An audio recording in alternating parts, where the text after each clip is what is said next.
The Voice of Sega with Dr. Scottnick.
Hello everyone and welcome to The Voice of Sega here on Radio Sega. I am your host, Dr. Scottnick, and today I have with me a very, very special guest. He is the voice of Crush 40, he's also the voice of Hardline and Axel Really Pell. It is the one, the only, Johnny Gioeli. Hey Scotty, what's up, man? The one and the only. That's because no one could handle two of me.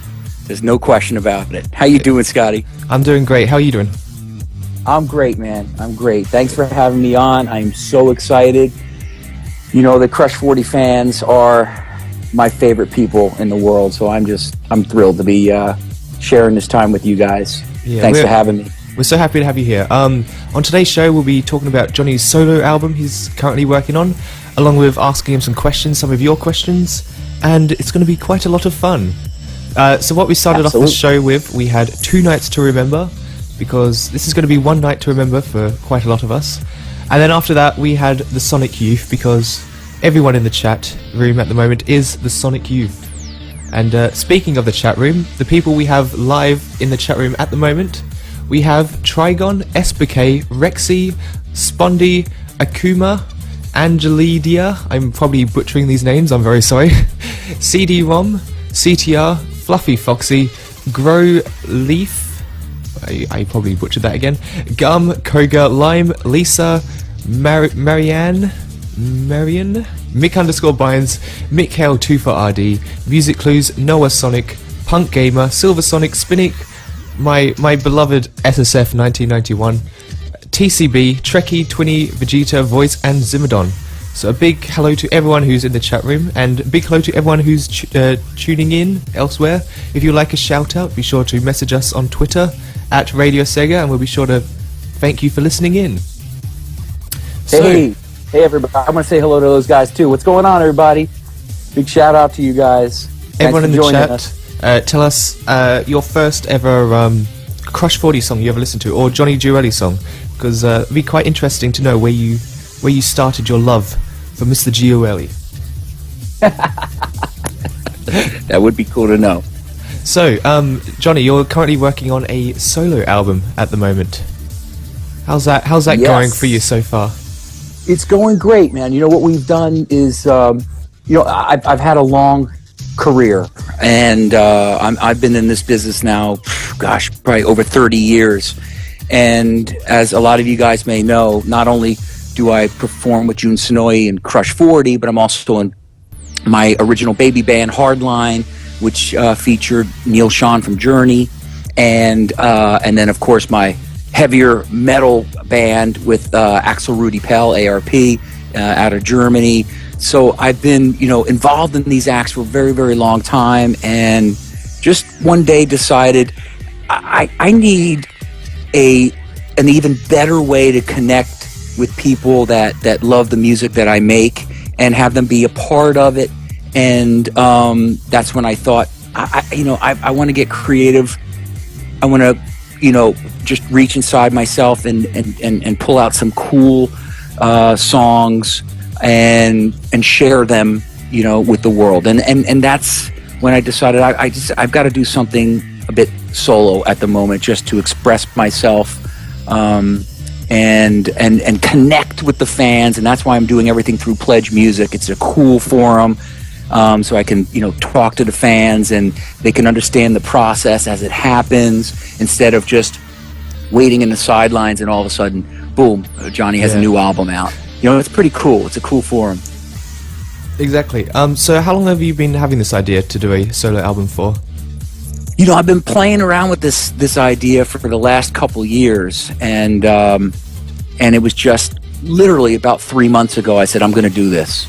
But it's been swirling around in my head for a long time. I'm always writing songs, always. I drive everyone insane. I'm always sing. I walk, wherever I go, I hear a melody, I hear something that makes me want to, just get creative.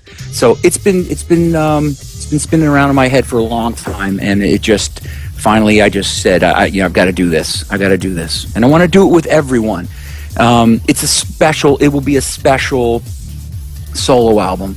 Usually making CDs, Scott, is it's very private. It's very, we're in the studio, we're doing this, and no one gets to hear anything, and they've got to wait for the long anticipated CD and this, that, and the other. Come on, man. I've had 30 years of that. You guys, you, Scotty, the fans, the Crush 40 fans, if it wasn't for those fans, those people, I'm nothing. I am just a musician sitting in a basement in an East Coast house with my laptop on my lap, where it's supposed to be, and I'm nothing. So what better way than to have what I would consider a dream CD for myself, solo, mine, but share it with you guys. I mean, what better way? It's like this will be everyone's CD. It's not just mine. Yeah, because one of the if you donate or pledge music for this album, you get certain gifts for it, depending on how much you pledge. So, for example, if you were to give $35, you'd get a signed CD, which is pretty cool. Or you can pay $42, for example, get a signed exclusive T-shirt. And the one that I love is one of them. You get to do the backup vocals. Yeah, I tried to make it fun. You know, pledge music is it's about everyone's participation in creating something really cool. And the exclusives, we call them exclusives, the gifts, these are things from my private collection. You know, I had room keys. I think they're gone now. I've had backstage passes and just things to make it really fun to participate. So, you know, you're not only just getting the CD, you're getting some cool stuff that other people just can't get. And the other great thing about the the pledge is that I'm also donating a large chunk of money to a family that's local here in my community who their son had a terrible accident and is paralyzed. He's paralyzed from the neck down, and the cost of rehabilitation is literally in the millions and millions of dollars over his lifetime. Yeah. So the community here, and I know that the fans do not know this family, and there's a million charities that I could donate to, but this one for me is it's right here. It's in my home. It's right here in my community. So part of the pledging, funds go to the Barber family. Joe Barber is his name, and to help them with whatever they need. You know, he's in special wheelchairs and this and that and the other. So this project is not. This is a project of love. It really is. Love of music, love of community, love of helping, and love for all of us to be together and do this together. So I'm so excited, Scotty. I could literally jump out of my pants, but I won't, because it's very cold here in the East Coast right now. And if I didn't have my pants on, my anatomy would freeze, and we don't want that to happen. No, it's no, very we don't. dangerous. Yeah, that's Right. horrible about Joe. I hope he gets better and on his feet soon. Yeah, it's every day. We hope for. I mean, look. Every day we hope. That's it. It's all about hope, and it's small steps to recovery. And there is a chance that he could recover. And all of us should not take our lives and our movement for granted ever, because right now Joe would just love to move a finger. Just a finger to move would be incredible for him. So everyone count their blessings that you're healthy, and any problems, issues you may have, there's always someone with much greater ones than you. So anyway, so Pledge Music, this solo album, it's really encompassing a lot of heart and soul. So thanks for spreading the word, Scotty, on this too. Yeah. So if anyone wants to pledge music for this, what would you say? How donate music? Donate money? Pledge money? How would you describe it? Yeah, we call it donating money. Just sounds like, oh gosh, yeah, I'm going to put a little cup out. Yeah, please put a tip jar. But it is you're pledging, you're contributing, you're offering, and it helps the record. We're going to be cutting a killer video, and it all helps. Production's very expensive.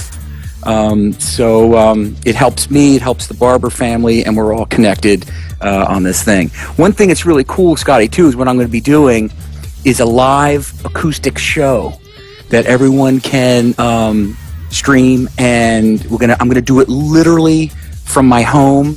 I'm going to put on a full performance, and that's also one of the exclusives that you can purchase. So it doesn't matter where you are, Australia, England, Korea, Japan, doesn't matter.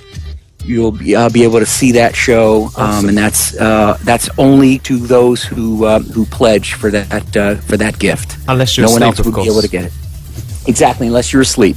We'll do it around your time. Don't worry, Scotty. Don't worry. We'll make sure you're up and that you had your cereal before we perform. So the solo album has about 31 days left on Pledge Music, and it's at 50% of the goal reached. So cool. Let's hoping it gets there very soon.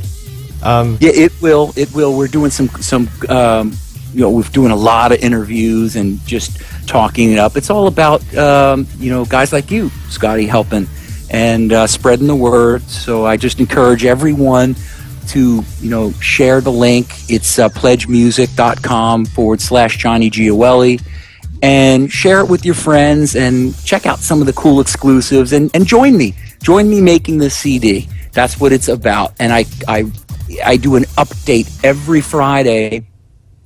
We had some equipment failure, and I know you know all about this, Scott, but I had some equipment failure and I could not do it this past Friday. But every Friday there's an update, and I answer questions.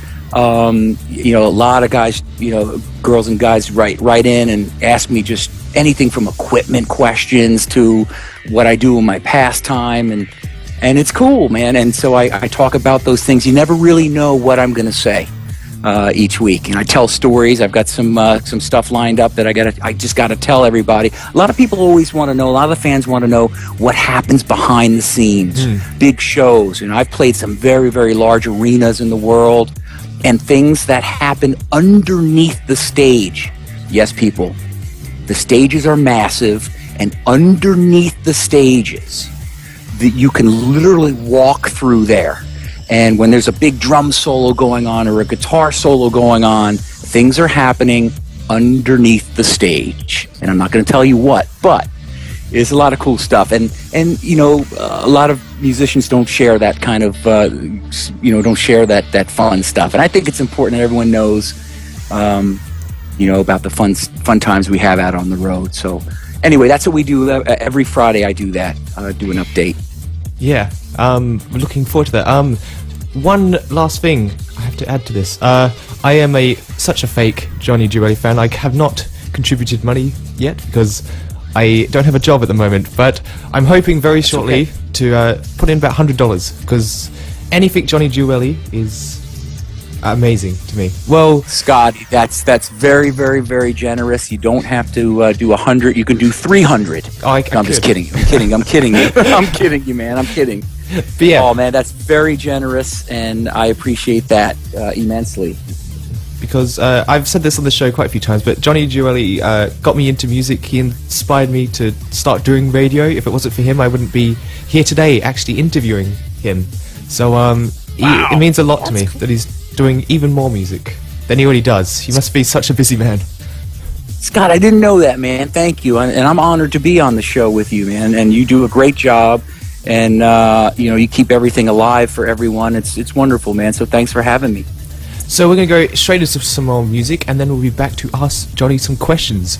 So coming up next is a song that has quite a bit of meaning for me and my family. When I travel over to England to see my family, they always decide, you know what, I'll just send you this song. It happened the first time about 4 years ago, and we keep doing it ever since. So what we've got coming up next is by Crush 40. It is Watch Me Fly. Enjoy.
And welcome back to the Voice of Sega here on Radio Sega. I have with me the one, the only Mr. Johnny Gioeli. How are you doing, good sir? I'm great, mate. I'm great. Feeling good. Glad to be with you. What we just had there was from Crush 40, Watch Me Fly, and then after that we had from Hardline, it was before this, but a little trivia for you there. Jun Sonoi had his own little solo in this song. How did that come about?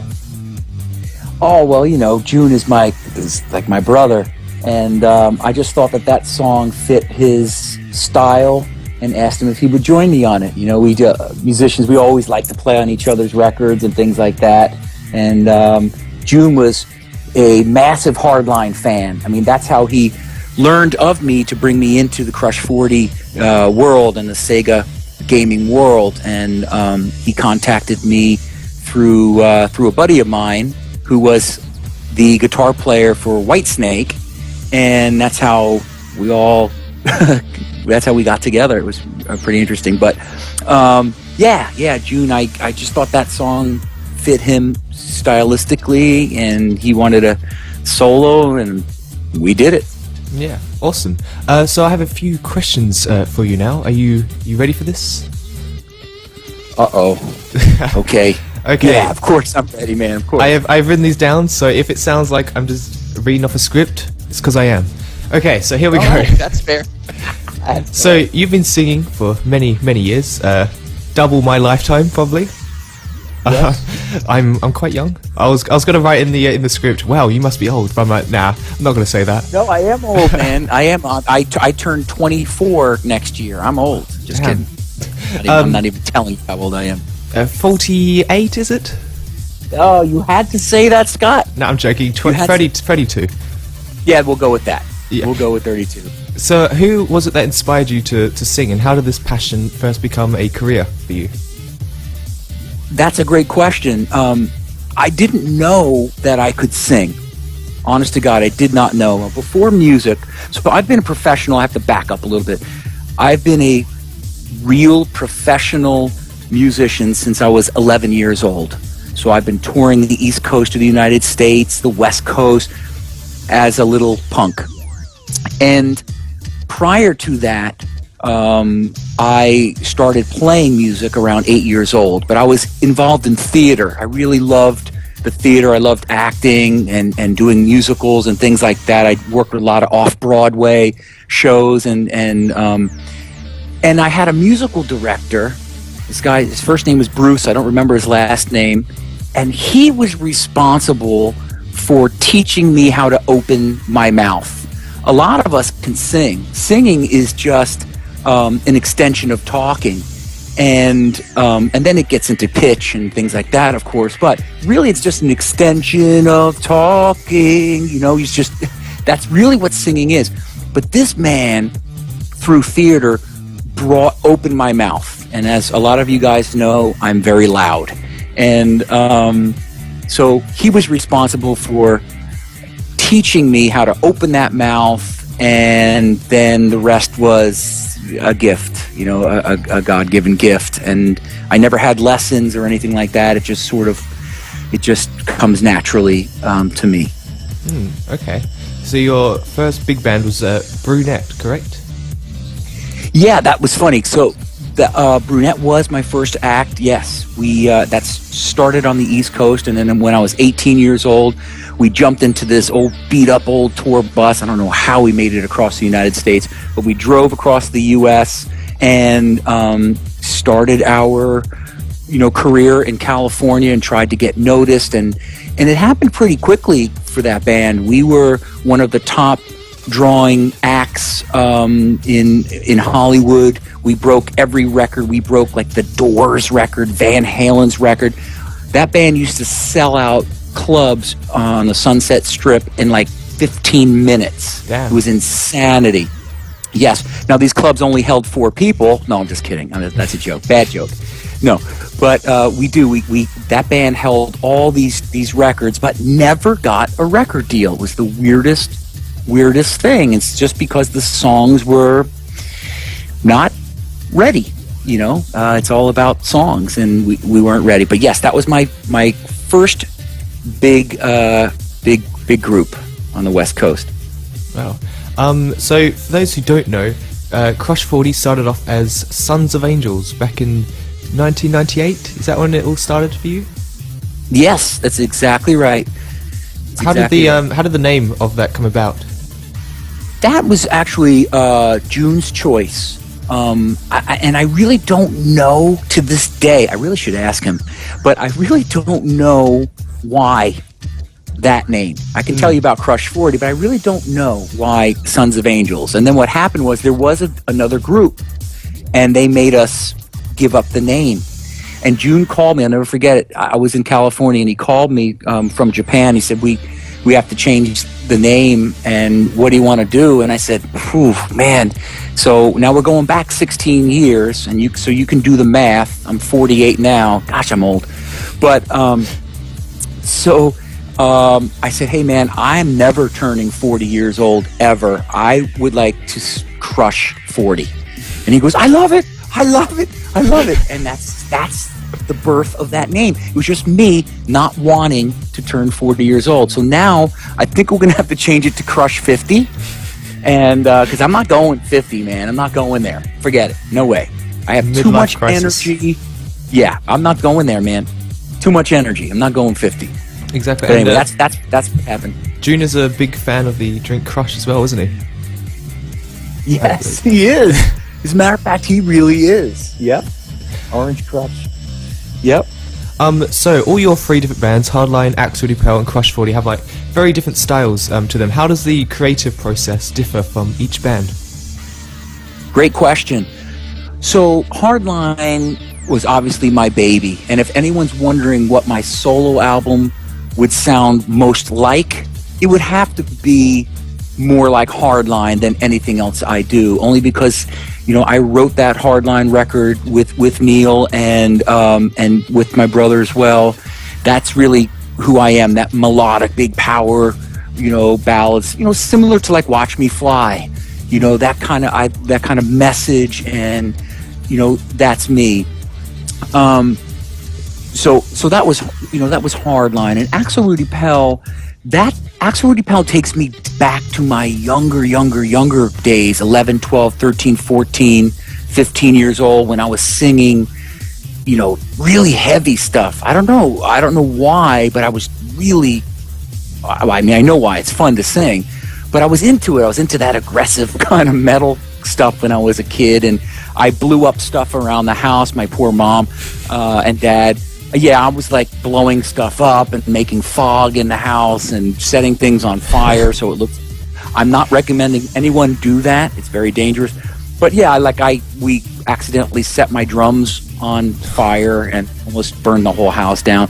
But yeah, so that Axel Rudy Pell takes me back. That's why I love it so much. It takes me back to a time period that was I was young. I was learning more about music, and I knew what's really interesting for me. I was very, very fortunate, very blessed, is I knew exactly what I wanted to do at 11 years old, and I did. I started playing at 8 years old and focused on it. That's all I lived and breathed was music.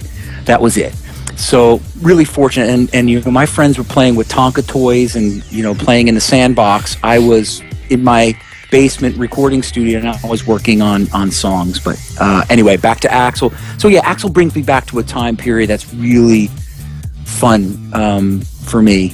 And then Crush 40, of course, is a way to express myself. It kind of ties in, if you think about this, it ties into my theater days, because I'm presented from Sega. I'm presented with a scene, and I get to be as creative as I want to be for that scene. So even though it's a game, it still has meaning. It has purpose. It has a plot to it, and I get to watch that scene before you guys do, and get creative, making music behind that scene and trying to pull the best out of it. And that is fun, man. I'm telling you, it is fun. And they also, I get drawings. I get some of the initial drawings, and to help me bring out some of the creative juices and get them flowing to write the songs for the games. So it's just fun, man. I mean, what isn't fun about gaming? How could you, oh man, I gotta write a song for Sega, this stinks. You kidding? It's so much fun. So that's why I do it, and that's why I have been doing it for 16 years. And the fans are off the charts. Now look, I've sold a lot of records, Hardline, Axel Rudy Pell. I have over 30 albums out. People don't realize how many albums I have out. I still call them albums. I think that's a dead giveaway for how old I am. CDs. I have over 30 different CDs out. Damn. And the best fans I have, and the most loyal and the most loving and dedicated and happy, are the Crush 40 fans. I'm sorry. I mean, that is the honest to God truth. Every show when June and I do a Crush 40 show, the places are packed. The kids are just, everyone out of their minds, excited. And so I'm not saying that's my favorite, band, but I might be. So continuing on that, how is it like performing live for Crush 40? How's that different from the other bands? Is there like different sort of energy for you? It is. We do it two different ways. For those that have seen the Crush 40 shows, sometimes June and I play with backing tracks. He's always playing live, and I'm always singing live, of course. But the band isn't there, our backing band, and that's a little more difficult.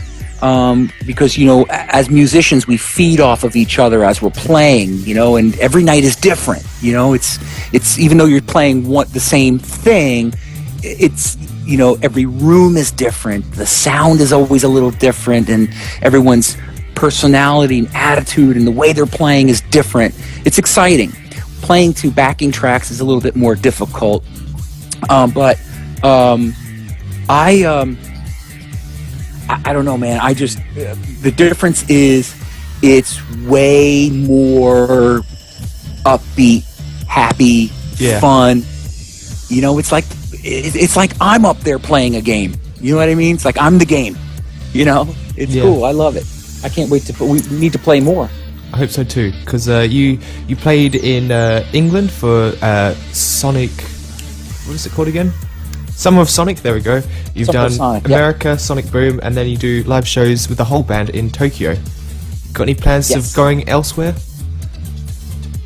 What we're doing, June and I are getting together here shortly, have a little Skype meeting, and we are planning out the rest of 2016 and 2017. I can't commit to any shows right now, but do we want to do them? Yes, absolutely. Will we be playing some shows? I'm sure. It's just because that's what we do. But as soon as we know if there's an event or something we're going to participate in, you guys will know immediately. Awesome. So completely different topic from this. You've created quite a few music videos in your career, from Axel Rudy Pell's Hallelujah, which is probably one of my favourite music video of yours. And then there was Fever Dreams. A lot of toilet paper involved in that one. Yes, we did not have to worry about running out of toilet paper. No problem at all. How do you find the music video creation process, and would you ever want to create a music video for Crush 40? Yes, and that's it's something that we've talked about also, and we'll be talking about too in the future. The video process, making a video, is fun. It's a lot of work. People don't realize that is a very long 16 to 18 hour day. Lots of lights, lots of cameras, lots of angles, but it's fun because it's a way where you're listening to playback, so you're listening to yourself and you're singing along with yourself, and it's just cool. It's just a way to express yourself with your body and capture it on film. It's cool. I like it.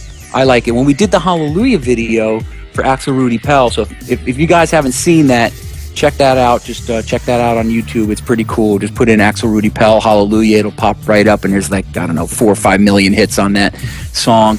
But that was done in a live in a real church, and the lights that are on that video, in that video, are part of the church. It was a really cool, progressive kind of church, and so I like going to these different locations. And with Axel, we've gone to some castles and done some cool stuff. So making videos is always really exciting for me. I love it.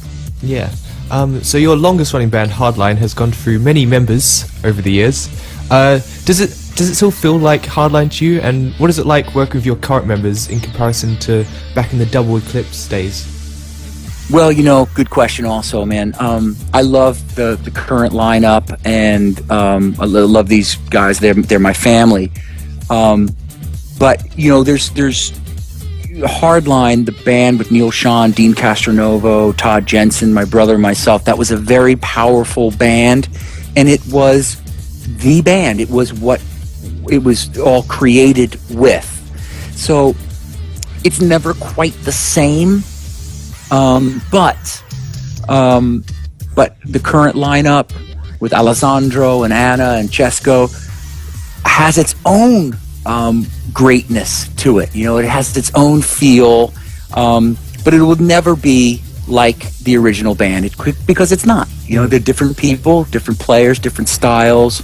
We try to maintain the sort of similar style of the original, and everyone always compares to the first album, Double Eclipse. Everyone always says, "Oh, well, it doesn't quite sound like Double Eclipse," or "Wow, that one sounds like Double Eclipse," and that. So it's always being compared to that album number one. It's just kind of what happens. But yeah. I love the new guys, and I just spoke to Neil Schon from Journey not too long ago via text, and about doing something in the future together. But you never know what can happen. You never know. So you've collaborated with quite a few artists throughout the years. For example, Cash with the Sonic Boom song, and they're now really big. Like in Australia, I hear them. I was walking in the supermarket the other day, and one of their songs was playing. Yeah, they're great guys, man. Oh my God, they're so great. I enjoyed playing with them. We did something together in I believe it was San Diego, where we Sonic Boom. Jammed. Yeah, San Diego. And sorry guys, because I've been to every city in the world 15 different times. But they're great guys. I'm so happy for them. They're great musicians. They're serious guys, but a lot of fun. And best of luck to them. And you've also worked with a band, Wolfpack, for example. What is it like working with these different bands, and what's it like working with their different music styles? I think it's cool. Back when I started performing when I was a young little guy, I didn't want to listen to anyone because I didn't want to be influenced. I'd never really had a CD or back then a record collection because I didn't want anyone to say, "Hey, Johnny sounds like this guy, Johnny sounds like that guy." I didn't want to be anyone but myself, and I don't think I sound like anyone. Do I, Scott? My dad says sometimes you sound like Bon Jovi. You know what? That I get a lot, and I swear I've never owned a Bon Jovi record in my life. I swear to you. But I do get that once in a while, but I like my Hallelujah version a lot better. But don't tell anybody, Scott, but I like mine better. But, it's cool working with, now that I am, I'm not going to say old, more mature. I like collaborating with other artists. It's cool, man, to bring out the talents of as many people as you can to make this creation is cool. It's fun. It's very, very, very rewarding to have a whole bunch of talent in one room and guys sitting around with instruments, and you're like, check this out, and then I sing, sing on top of something, and you just start creating. And picture that versus myself sitting in a room, which I used to do, man. I'm staring at an empty page, just like the song In the Hands of Time from Hardline. Staring at an empty page, will it come to me? Will it come to me? That song was about being alone with an empty page and having to fill it with words that have meaning and expression and creativity. It's hard to do, man. It's hard to do. So when you collaborate with a whole bunch of talented guys, oh man, it's fun.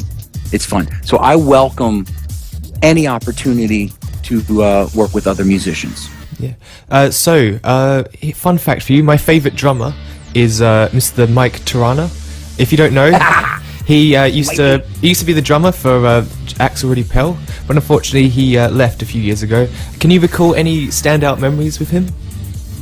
Oh, every day with Mike Tirana was a standout memory. Believe me, he is the most energy. Now, okay, so Mikey's in his 50s, and this guy has more energy than half of the Crush 40 fans and myself all tied together pulling on a rope. This guy is strong, powerful, amazing drummer. Incredibly funny. You guys got to Google some Mike Tirana stuff and watch some of his YouTube videos where he plays different characters. He has a fake brother named Bob Tirana, who's his manager. I mean, okay, so you could imagine we had a lot of fun on the road. A lot. He's crazy. He's completely crazy, and I love it. Yeah, I was watching one of your old behind the scenes Axel Rudy Pell DVDs, and you and Mike are just hilarious. Oh, we have so much fun. Sometimes we laugh so hard, just telling jokes to each other on the tour bus, that we're crying and doubled over, falling on the floor in pain. We have a lot of fun.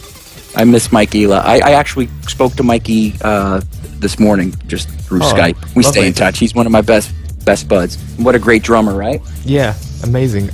So last question for you now at the moment is you are also a pilot, if you guys didn't know. How long have you been flying for, and how did this all come about?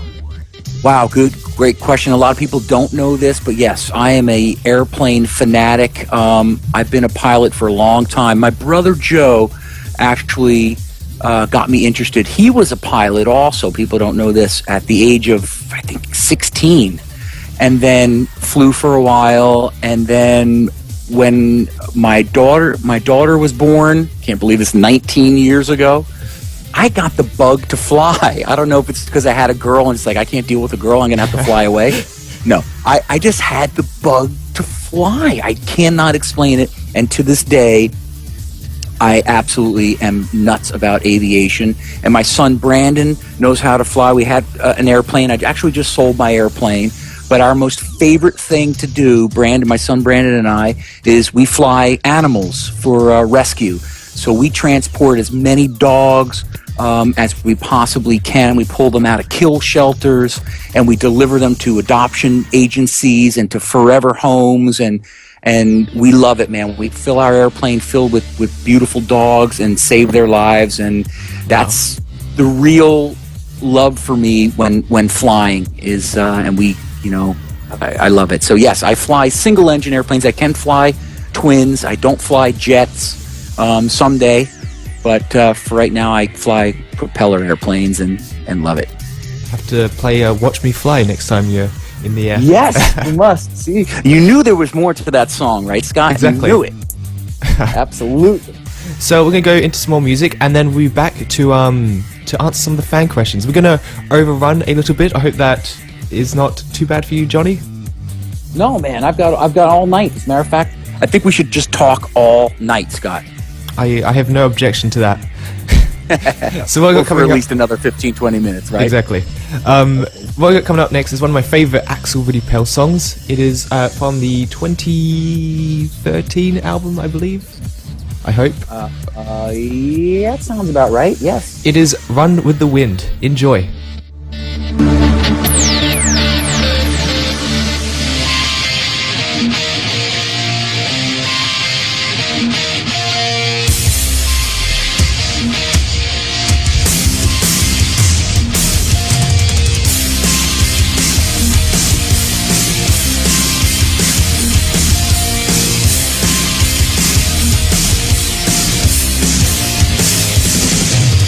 Life was filled with anger.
And welcome back to the Voice of Sega here on Radio Sega. What we just had there was Run With The Wind from Axel Pell.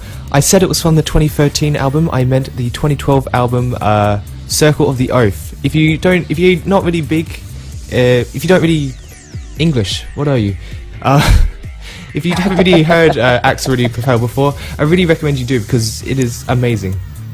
Check out the best of Axel Pell album because that's great. It's got some of the best songs he's made, such as Strong as a Rock, Mystica, all those great classics. Yeah, it's pretty heavy stuff though. It don't want to scare anybody, Scotty. So let's go into some fan questions. Yeah, sure. First one here is from Fallen Hearts. He says, mostly, how do you mostly feel about being known for just for Sonic? What's the question again, Scotty? How do you feel being mostly known for Sonic? Oh, I don't know. That's cool. I mean, I'm known for music. You know, I'm known for what I create that fits with with the theme of a game. So I love it. That's cool. Yeah, a lot of there's a lot of gamers that are young and they have no idea of my history and how many CDs I have out, et cetera, et cetera. They just know me as Johnny from Crush 40, and that's cool. That's great. I love it. So yeah, man, no problem there. I'm good with that. Celestia says, "Open your heart or live and learn." Oh man, I gotta go live and learn. I'm going live and learn. I can't choose a favorite. I love them both. Yeah, I do too, man. But I mean, for live and learn is just that epic. People wait for it, and we just, it's just one of those. The first 3 seconds of the song, everyone just, it's great. Yeah. 40 Metalex says, "What would you consider the official theme song for the Sonic the Hedgehog?" Oh man. Well, I think I said it. I think it's live and learn. Scotty, help me out with that. What do you think? I think so too. Yeah, has a good message as well. You live and you learn. Yeah, I think that's the one that really, just really made it happen for Crush 40 too. So I'm a little partial to that song. I mean, it really just, escalated our career too. Yeah. 20 says, "How do you manage your time being part of 3 separate bands?" Oh man, good question. That's hard. It is hard, but luckily, I'm able to be flexible with the schedule. I can move things around, and Axel is so great, and with helping making sure that everything all the pieces fit. So he'll say, "Hey, Johnny, are you available this month or these months to record or to tour or whatever?" And if I'm not, I'm like, "Hey, Axel, can we push it back a little?" Or so all the projects seem to fit. I should say I haven't had a problem yet.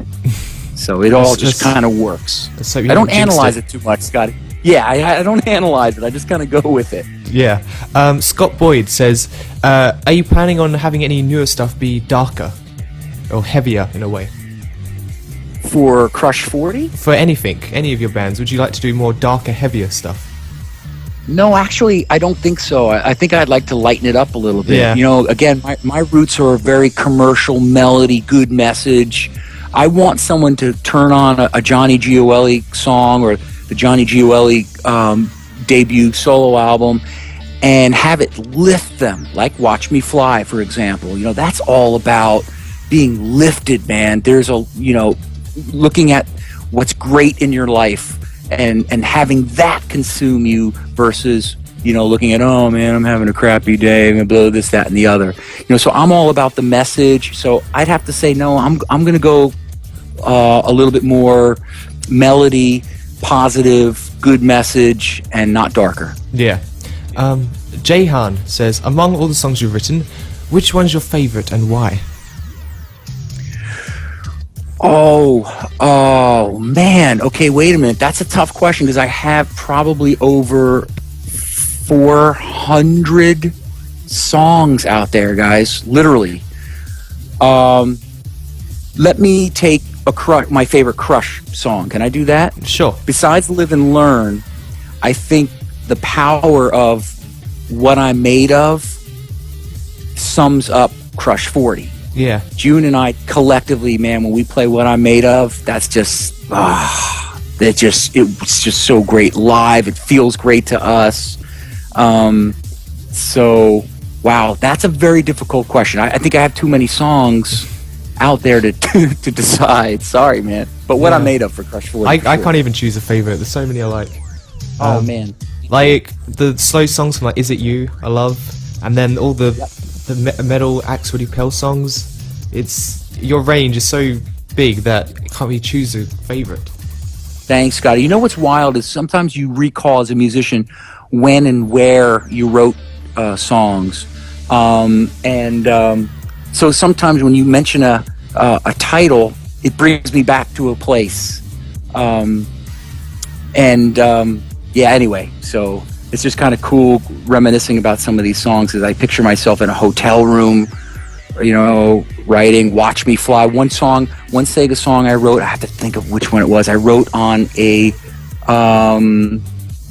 a camper, like in a tour bus, on our way with my family across the country. And I'm like, hey guys, we have to stop here and just plug the tour bus in, and I need to work on a song. So I mean, it's just cool stuff happens when you're writing.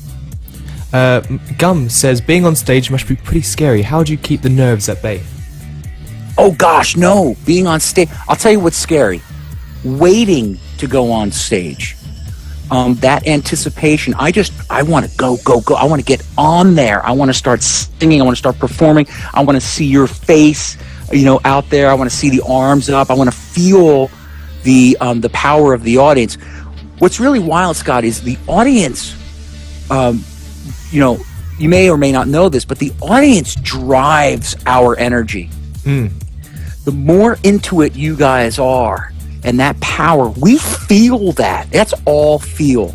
We used to joke, back in the hardline days, I played some big places, 40, 50, 60,000 seaters. And when they shut those lights off and you hear the crowd go, you hear the roar of that crowd. Let me tell you something, man. That is a rush. There isn't an energy drink on the planet that can meet that rush of that sound. And that's what you get. So I'm never nervous to go on the stage. I'm only nervous to get there. I want to get there. Like, come on, let's go. So, I'm never nervous, just anxious. Yeah, because one of your infamous live shows was the Live at the Gods in 2002. I heard you had quite a few issues with that one. You had to bring that up, Scott. You had to bring that up. You are a good interviewer, man. Okay. Yes, well, that was very late. Sometimes festivals run late because there's so many bands, there's so much coordination and not so good coordination. That happened to be not so good. And we didn't end up going on the stage till 2 a.m. Oh. And I was already exhausted. We were supposed to go on, I believe it was around 9 or 10. Jeez. So if you could imagine that delay and what that does to you mentally, and then our crew was exhausted, the sound company crew was exhausted, the monitor crew, rightfully so. It's 2 a.m. and nothing worked, man. Nothing worked. Did you ever have any equipment problems, Scott? All the time. See, so you know exactly what I'm talking about, and it's frustrating, right? Yeah. It's very frustrating. So now imagine you're doing a headlining show, it's late, it's 2 a.m, and then your monitors don't work. Did you see me kicking them by chance? Yep, I saw you constantly going to looking at the sound people, turn up the volume, all this sort of stuff. Oh, yeah. You had the background vocalists who were... Yeah, it was just, they couldn't hear, when you can't hear yourself, it's not good. Imagine, just plug your ears and try to sing something. So there you go. I mean, that was a nightmare. Can we just just pretend that never happened? Exactly. That's- What you know, was the that's- album? What was it? I can't. What are we talking about? Yeah, I don't know. I have no idea. Let's go on to the next question, Scott. Gum says, "Do you have a favorite venue to play at?" Yes. I must say that the first big venue that you play as an artist always becomes your most favorite. And I was on tour with Van Halen. My first show as an international artist, we played in Detroit, a place called the Palace of Auburn Hills. And I think it held about 55,000 people. And it was Hardline and Van Halen. It was my first show as an international artist. And I remember it very, very well, like it was yesterday. Hang on, let me find out this person's name. From Tim, we have, has the work with June Snowy for Sega influenced you as a musician, and artist? And if so, how much and in which way? Well, yes, definitely. And anytime you create with someone, it's cool. What's really unique about the way June and I work with Crush 40 is June starts it off with a riff, a guitar riff, and he hears something in his head, and then it's passed to me, and then he goes, "This is kind of what I'm hearing, but go for it." And then I do just that, Scott. I go for it. So by June giving me sort of a palette, like an empty canvas, I'm allowed to have full creative freedom to paint the canvas. And so, by doing that, you're free, and it's brought a lot of creativity out of me. So he's helped me become a much better writer. I mean, it's challenging because he'll just say, "Okay, here's a piece of music, and this is what we're thinking for this scene, and make it happen." And I'm like, "Okay," and I do, man. I have to make it happen. And sometimes I go, "Oh my God, thank God that the ideas keep coming." That's a bit frightening. Sometimes you think you're gonna dry up, but you don't, because everything that happens to you and everything you hear, everything you see can inspire you in some way on a creative front. And that's what happens for me. I just have to see it, hear it, and something happens inside me, and off I go. And he also says, how did you get in touch with Axel Rudy Pell?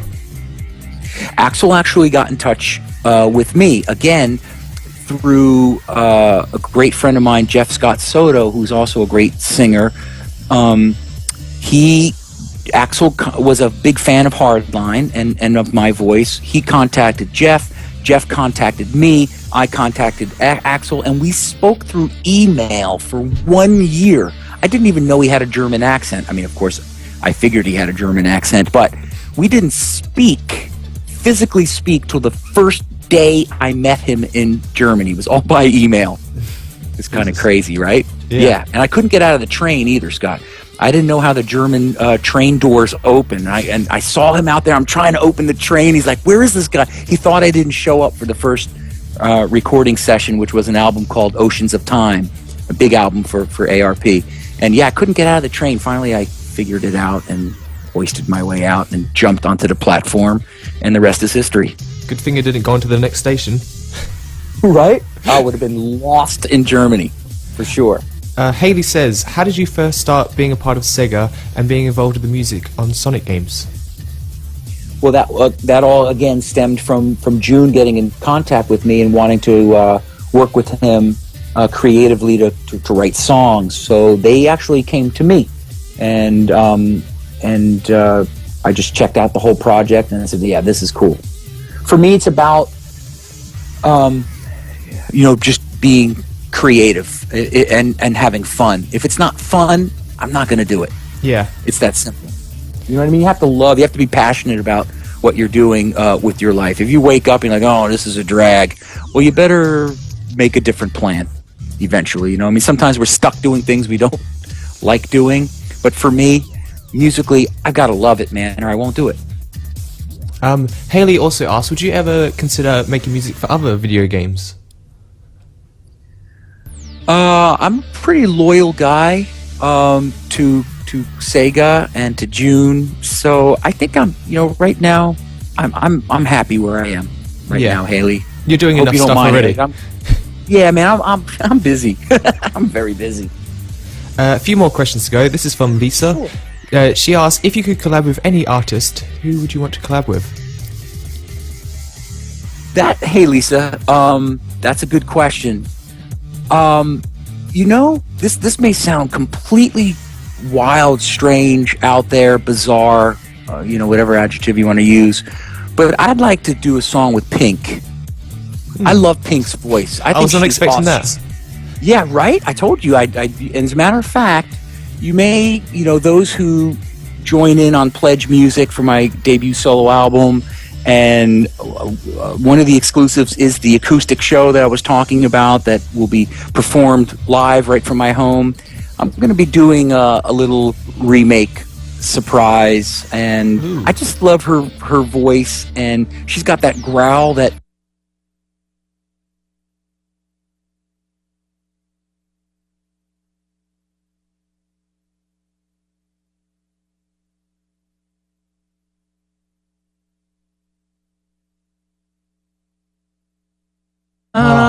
can't think of the song.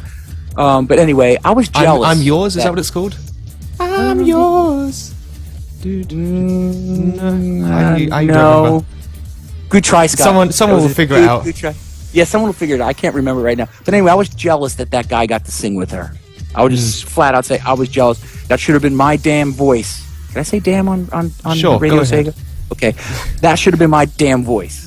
But anyway, maybe in the future. So that was a great question. Mick Hale says, which is your favourite song from the Thrill of the Feel album, your first Sons of Angels album? Oh, I don't. Oh man, gosh. Revving Up. That is a great song. Yeah, it has to be. It's just the energy and the whole vibe. Mick, Yep, the person who asked this question, he requests that song quite a lot, so I think he'll like that answer. Oh, good. Right on. And the final question comes from my good friend Tails channel, Mr. Matt. He asks, how was making the Two Nights to Remember album? How was it? Or how was it made? Or how was it? How did you enjoy it? How was the process like? Oh, man, it's great. That was, again, so, with those songs, we didn't have any specific games that we were writing for, any specific scenes. So that was really June and I getting together and saying, let's write some fun stuff and stuff we feel, stuff we believe in. And so that was a great process, man. That was a lot of fun. We did that fast too. I mean, we took a lot of time to do it, but as far as the writing happened really fast. So that was awesome. And that is all the questions we have for today. So we're going to go into one more song, and then we'll come back to say our farewells. Right on. So coming up next is a fan favourite from Crush 40. It is Open Your Heart. Enjoy.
And welcome back to the Voice of Sega here on Radio Sega. What we just had there was Open Your Heart from Crush 40. So unfortunately, this brings us to the end of the show. Aww. It went very quick. I hope you enjoyed yourself, Johnny. I had a great time, and I want to thank whoever chatted the Pink song, Just Give Me a Reason. That's exactly what it was. Right from the start, you were a thief, you stole my heart, and I, your willing victim. That's the song. I wanted to sing that with her. Anyway, I see Gum, Inc., Koga, Lisa, Marianne, everyone on the chat. Thank you guys for having me. Thanks for being a part of Crush 40. Thanks also for being checking out my solo debut album on Pledge Music. And there's a cool bundle, guys, too, so you can get you can get some Crush stuff. There's cool album bundles, and just check it out. It's cool. It's pledge.com, pledgemusic.com /Johnny Gioeli, and I'm just happy I'm with you guys tonight. Thanks, Scotty, for everything. You're very welcome. We hope we can have you again in the future. That'd be great. There was something I was hoping to do today, but we didn't have enough time, so hopefully we can do this another day. It's something KC came up with when he interviewed Bentley Jones, is where he got various lyrics from his different songs, combined them into a sentence, and Bentley Jones had to try to figure out which songs he was referencing. So I'd like to see how well you could do at that. Okay. But thank you very much again for joining in. I hope everyone in the chat enjoyed themselves. Everyone in the chat, please give a massive thank you to Johnny for coming along. And hey guys, and thank you guys. Without you guys, I'm nothing. I'm just a voice. So thank you guys for making it all happen for me. And we'll be finishing off the show with a collab between Crush 40 and Cash Cash. It is Sonic Boom. Thank you very much again for watching, or I should say listening, I should say. And I shall see you all next week. Goodbye.